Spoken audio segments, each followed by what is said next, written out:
का तापमान, आज हम इसी विषय पर चर्चा करेंगे।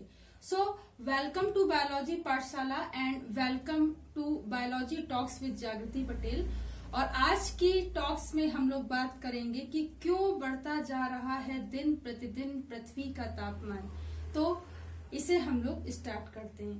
अगर मैं बात करूं कि पृथ्वी का तापमान दिन प्रतिदिन बढ़ता जा रहा है, तो इसका सबसे पहला कारण होता है कि विभिन्न प्रकार के जितने भी प्रदूषक होते हैं, प्राथमिक प्रदूषक और द्वितीयक प्रदूषक, ये हमारे वातावरण में फैलते जा रहे हैं। ये हमारे वातावरण में फैलते जा रहे हैं। इन प्रदूषकों के अगर मैं नाम बताऊं तो जैसे कि कार्बन टेट्राक्लोराइड हो गया, सल्फर डाइऑक्साइड हो गया, कार्बन डाइऑक्साइड हो गया, क्लोरीन हो गया, ओजोन हो गया, ये सारी गैसें और इसके डेरिवेटिव यानी कि व्युत्पन्न अगर वातावरण में ज्यादा फैल जाते हैं तो क्या होता है कि इससे धीरे धीरे पृथ्वी का तापमान गर्म होने लगता है।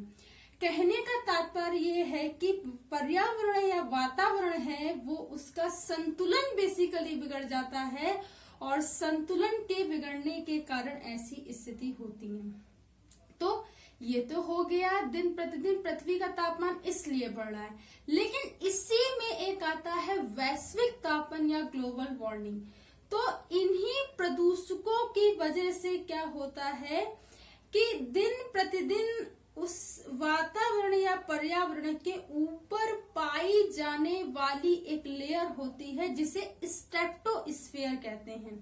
तो स्ट्रेटोस्फीयर लेयर में क्या होता है, बेसिकली वहां पर ओजोन लेयर पाई जाती है जो अंटार्कटिका में स्थित है, और उस अंटार्कटिका में स्थित ओजोन लेयर है वो दिन प्रतिदिन उसकी लेयर कम होती जा रही है, या दूसरे शब्दों में मैं ये कहूं कि उनमें ओजोन छिद्र बड़ा होता जा रहा है। इसका सबसे प्रमुख कारण होता है प्रदूषण। इसका सबसे ज्यादा प्रमुख जो कारण होता है बेटा वो प्रदूषण होता है। और इन प्रदूषणों से यानी कि वायु प्रदूषण से क्या होता है कि ये गैसें वातावरण में फैल जाती हैं और धीरे धीरे वातावरण को प्रदूषित करने लगती हैं, जिससे कि विभिन्न प्रकार के प्रदूषण के कारण, ठीक है, बहुत सारी जहरीली और विषैली गैसें वातावरण में फैल जाती हैं और ये ओजोन लेयर को भी प्रभावित करती हैं। ओजोन लेयर को ये प्रभावित करती हैं तो इससे क्या होता है, ओजोन अपक्षय होता है या ओजोन डिप्लेशन होता है, और इससे क्या होता है कि पृथ्वी का तापमान धीरे धीरे धीरे धीरे करके बढ़ने लगता है। जब पृथ्वी का तापमान धीरे धीरे करके बढ़ने लगता है तो उससे क्या होता है कि इसे वैश्विक स्तर पर ग्लोबल वार्मिंग या वैश्विक तापन भी कहते हैं। तो ये होता है कि कैसे हमारी पृथ्वी का तापमान दिन प्रतिदिन बढ़ता जा रहा है और कैसे विभिन्न प्रकार के प्रदूषक इसमें सहभागिता को निभाते हैं। अब प्रश्न ये है कि इनसे कैसे निवारण किया जाए या बचा जाए या उपाय। तो सीधी सी बात है कि अगर इन गैसों का कम प्रयोग किया जाए तो इससे बचा जा सकता है। विभिन्न प्रकार की मोटरसाइकिलें हैं, ठीक है, वाहन है, तेल शोधशालाएं हैं, फैक्ट्रियां हैं, उनसे निकलने वाले धुएं, ठीक, से क्या होता है कि बहुत ज्यादा वातावरण क्या होता है, स्मोग उसमें फैल जाता है, धूम्र सा फैल जाता है, ठीक है। तो वो वातावरण को दिन प्रतिदिन प्रदूषित करता जाता है, ठीक। इन सारी चीजों को एक नियंत्रित मात्रा में अगर यूज किया जाए तो वायु प्रदूषण को रोका जा सकता है, विभिन्न प्रकार के प्रदूषणों को रोका जा सकता है, जिससे कि वैश्विक तापन नहीं होगा और ओजोन अपक्षय भी नहीं होगा और हमारा पर्यावरण भी संतुलित रहेगा। तो ये बात याद रखनी है, ठीक है। साथ ही साथ हमें प्रिवेंट करना है। मान लीजिए अगर हमें छोटी सी जगह जाना है, छोटी सी जगह का मतलब जिसकी दूरी कम है, तो वहां जाने के लिए आप या हम यूज कर सकते हैं, हम पैदल जा सकते हैं, और हम अगर चाहें तो मतलब साइकिल का भी यूज करते हैं। तो व्हीकल्स का कम यूज करना है, ठीक है, ये बात याद रखना है, ठीक।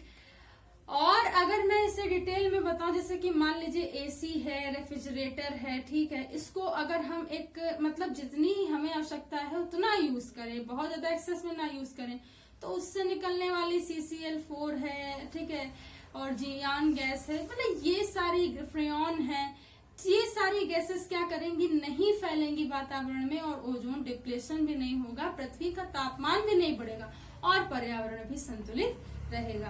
तो इन सारी चीजों को हमें ध्यान रखना चाहिए। आपको पता होना चाहिए कि एयर पोल्यूशन की एक इंडेक्स होती है, ठीक है, मतलब और उस इंडेक्स में हर सिटी का एक स्थान होता है, ठीक है। हमारा कानपुर बहुत आगे है इसमें, ठीक है, तो सेकंड नंबर पे हमारा कानपुर आता है, ठीक है। तो हमें ये ध्यान देने की जरूरत है कि हम कैसे इन विभिन्न प्रकार की प्रदूषकों को ना फैलाएं, सुरक्षित रहे और वातावरण से या पर्यावरण से इको फ्रेंडली लें, ज्यादा से ज्यादा पौधों को लगाएं ताकि ऑक्सीजन है जो वो फैले और शुद्ध वातावरण हो। ऑक्सीजन का काम होता है वातावरण को शुद्ध करने का। इन प्रयासों के साथ आप करिए तो पृथ्वी का तापमान भी कम होगा और पर्यावरण भी संतुलित रहेगा। तो आज की बायोलॉजी टॉक्स में हमने ये समझा कि कैसे पृथ्वी का तापमान बढ़ रहा है और कैसे ये विभिन्न प्रकार की प्रदूषक गैस ओजोन अपक्षय में भागीदारी को ले रही हैं, और साथ ही साथ इसके नियंत्रण और उपाय भी हमने समझे। अगर आज की पाठशाला का जो एक इवेंट है that is a biology talks आपको समझ में आया हो तो इसे ज्यादा से ज्यादा लोगों तक शेयर कीजिए, सब्सक्राइब कीजिए और लाइक कीजिए। मेरे प्यारे बच्चों एवं सभी लोगों से जो आज का देखते हैं संडे को, मैं उनसे यही कहना चाहूंगी कि अगर आपको मेरा कंटेंट या मेरा द्वारा दिया गया कोई भी लेक्चर आपको अगर समझ में आता है, अच्छा लगता है, तो इसे अन्य लोगों तक पहुंचाइए, शेयर कीजिए, लाइक कीजिए और सब्सक्राइब कीजिए। बायोलॉजी पाठशाला को यूं ही देखते रहिए और बेल आइकन का बटन दबाए रखिए। Thanks to all student, thanks to all to watch this biology talks. Keep